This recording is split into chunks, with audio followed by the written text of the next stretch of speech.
gallery I was given Ian Francis. He uses a lot of dichotomy in his photos, playing with spatial relations, reds versus blues.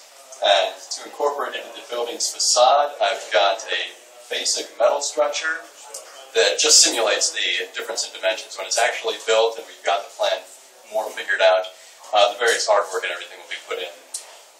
For the northeast elevations, I've got louvers going throughout the entire building for accepting the winds that come down away from traffic, just the clear breezes off the mountain.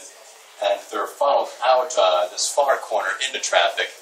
So we've got the good ventilation, but we don't have an actual solid wall here that just keeps any airflow from moving at all. The top roof is actually going to be bare on the inside. You'll be able to see all the structural equipment components as well as the light systems that hold all the display racks for just the artwork, studio classes, the presentations, that sort of thing. And then in the back, we've just got the vertical parking.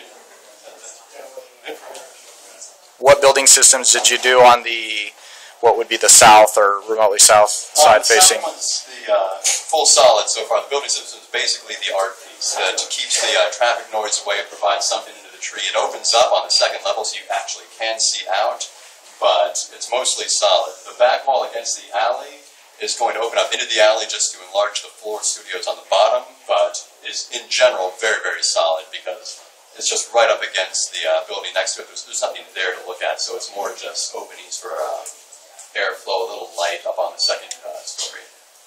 Yep.